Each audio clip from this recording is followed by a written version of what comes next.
Stephanie Milky here, aka Keto Mom, or often called mom, sis, Steffi, daughter, wife, aunt, and friend. Just like many of you, I carry a lot of titles. My favorite title is mom. I should probably say wife, which takes a lot of my time. But let's be honest, if you want to do something and do it well, you will make the time for it. Commitment is hard because we find ourselves overcommitted, but when you practice prioritizing, you will find out what is actually important and what you can let go.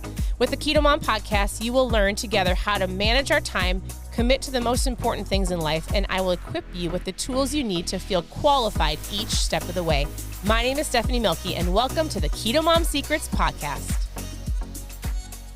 Good morning. Welcome to the Keto Mom page. My name is Stephanie. Happy Friday if you're watching live. It has been a busy morning here already. So I just want to hop on and say good morning to you. We've got the fire going. My daughter was just saying, it's so peaceful this morning. And you guys, okay, so I'm tuning in from Minnesota. If you're brand new, post new below. I would love to get to know you. It is snowing. It's snowing here in Minnesota. So wherever you're tuning in from, let me know if you have any snow because I am looking outside my window. I would love to show you. It's a little bit harder to see probably, but it is snowing. I'll put it in my stories. Hands down, we're getting snow. It is about to be winter.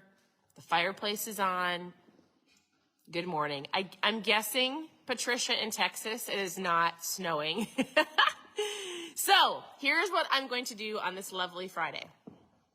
I want to encourage you. I want to tell you this, that we have been going through this book called The Noticer by Andy Andrews. And I actually just got off of a Zoom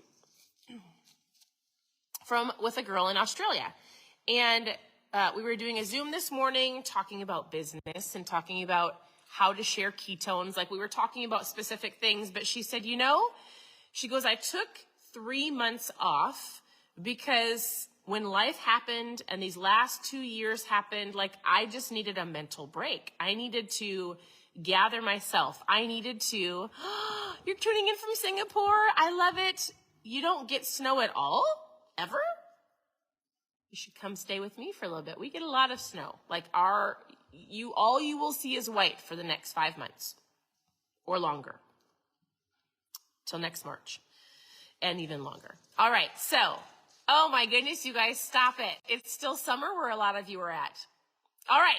Going back to my story, I was on a Zoom this morning with a girl from Australia.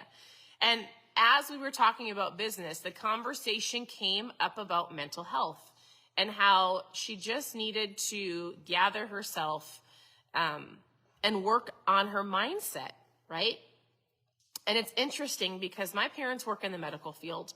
Actually, a lot of friends that work in the medical field. And that is a common theme of people, kids and teens needing to work on their mindset because of lots of things, specifically the last 2 years, but how many people are working on their mental health? And it's interesting because here on the Keto Mom page, 7 years ago, I started this page just to give you recipes, right? Just to go, hey, let's work on this. Let's work out together. Let's drink more water. And all of that is great. And I realized over a year ago how many people not only needed to work on their physical health, but the power of working on their mental health and their awareness and their mindset and being grateful and looking at life differently and having a different perspective. And so that's why we go through books. And this book is a story form book. It's a fictional book with great awareness. And so basically we're done with the book because I was reading the last few chapters and he's just reminding the character about awareness and perspective. And if you're looking at your life and going, I don't like, or I wish I had, or you're sitting in this state of, let's say, depression, or you're anxious, or you don't feel how you truly want to feel, this book was a fictional book, but also gave you different perspectives on life. And so if you're looking for a great book with a story form behind it, it's an incredible book. Now, we need to go through a different book, maybe, or I want to actually know from you. I would love to hear from you. As far as your mindset, as far as where you're at today, do you feel like you look at life with your cup half full or half empty? I know it's a normal, like, is your cup half full or is your cup half empty? But for real, do you feel like it helps you here on the page to have a book to go through that gives you like step 1, step 2, step 3 to hit your goals? Or would you prefer a book that really truly dives into helping you with your mindset and perspective and awareness? And how do we get this right so that we can get the rest of this right? I have heard so many stories because of where my parents work, because of different situations, because of obviously social media and having personal connections with people and conversations, how many people just need help with, how do I get this right? How do I look at life with a different perspective? And a lot of it has to do with slowing down. A lot of it has to do with like, it's okay to just breathe. A lot of it has to do with gratitude. Am I thankful or am I constant like in the state of like catching up with my day? A lot of it has to do with like, I like to say, own your morning, own your day. What does that look like? Taking time out for you, not in a selfish way, but like some self-care to make sure that you can overflow into other people. So that's why I read books on here. That's why I'm so passionate about mindset and gratitude and awareness in life and having a different perspective, because that's going to overflow even in your health, even in the silliest thing as, am I going to pick up the donut or not? I know that sounds silly, but when you get up in the morning and you feel good and you are thankful and you're looking at life as I get to, not I have to, and you have this awareness of I am in control of choices. And when you get up and choose certain things to listen to and watch and read, when you have to make choices throughout your day, you'll find yourself making better choices because you've got control of this. You have a different outlook on life, right? You have an awareness of, oh my goodness, I'm alive. I'm so thankful. You have perspective. And so that is the power of these morning lives.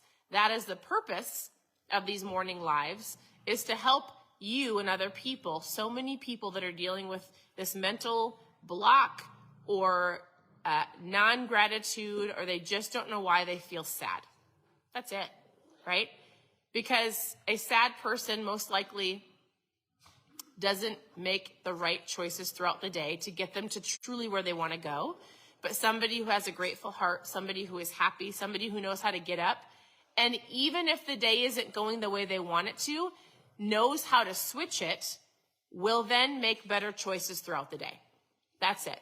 So I am done going through this book with you because I'm not going to read the stories, but if you're looking for an incredible book to go through, it's about perspective. I'm going to choose a different book. I want to know, do you want the next book to be a 1, 2, 3, hit your goals, a more of a structured book? I like to say like a book like The Morning Miracle, The Miracle Morning, of how to own your morning. Do you want it to be, we've gone through a book called like your mindset or battle, like the battlefield of the mind. We've gone through lots of different things. And just let me know, like, what are you looking for? What is something that you're like, if I knew this, if I knew how to do this, if I had more of this, what is it? What are you looking for? What are you seeking after? I want to help you. So I'm going to go look on my bookshelf. I'm going to go ask some other people some suggestions. One of my friends, Jolene, suggested a book that looks incredible. I haven't 100% looked over it, but it looks like a great book, and I've never read it before. I would like to go through a brand new book with you that I have not read. And so I'm going to get some ideas. I'd love to know what you're hoping to get, or what you're hoping for, what you're looking for, what are you needing, so I can help you. Other than that, it is going to be a great day, even though it's really cold and even though it's snowing, because guess what? There's beauty all around you. I want you to be thankful. It's Friday if you're watching live, and I work from home. I stay at home with my kids. I homeschool. So my husband goes, it's always Friday for you. And I go, no, it's not, because tomorrow we don't have to do school. We don't do school. I love homeschooling my kids, but it is. There's a freedom of like just sitting, right? And being peaceful. So, hey, I'm going to go through. I'm going to read all of your comments. I'm going to go through and read any suggestions, things you're looking for. It's snowing here, Jennifer. Yes. It's snowing in Minnesota. It's hard to capture it on you guys want to see it? Do you want me to walk you outside? Okay, I'm going to show you. Yes, it is snowing. It is. I'm going to show you because you're watching it. Let's see. Oh, hold on. Follow me just a second. Let's walk outside our door. Okay, tell me if you can see the snow. Can you see it? Maybe you can see it when it lands on. Can you guys see it? It's snowing, right? Here's where we live. So, it is snowing. And it's really cold. But guess what? It's okay if you can't. It's very light. I wish I could land on my hand. I don't know if it'll land on my hand. So, perspective, my friends. I want you to, if you're not having a good morning, I want you to just sit for 2 seconds. Hey, let me in. Oh, the girls think it's funny because I have to tell myself I like the cold, but I really get cold so easily that I'm like, that I usually have lots and lots of layers on, that I'll probably live in a snowsuit for the next 6 months. I have 2 sweatshirts and a t-shirt and pants. I should have leggings and sweatpants on. And I sit like this in my home, socks, everything. I'll even put a little hat on because I just am cold. But you want to know what? I am thankful for the beauty. I am thankful for the white snow. I'm thankful for the beautiful leaves on the trees. I'm thankful that I have a home to sit in with my kids. I'm thankful for this fire. What are you thankful for? Because that in itself will shift your day. So take a few seconds if you are having one of those moments and just breathe in for 4 seconds. I want you to hold it for 4 seconds. This is actually a thing. If you breathe in for 4 seconds, hold it for 4 seconds, and then breathe out. And you do it a few times. And then I either want you to write it down or just simply speak the things you're thankful for. It will shift your day. It will shift your mindset. And I'm excited to pick a new book to come on here later and talk with you. I'll share what it is. I'll post in my stories. I just have to go pick it. We'll go through it. If you have suggestions, share below. And it's going to be a really great day. So thank you for tuning in. I truly am thankful when you comment below because it's fun to see when you guys hop on. And it's going to be a great day. I'll let you go. Somebody's at my door. Dogs are barking. Kids need me. It's going to be a great day. We'll talk to you soon. Bye, everybody.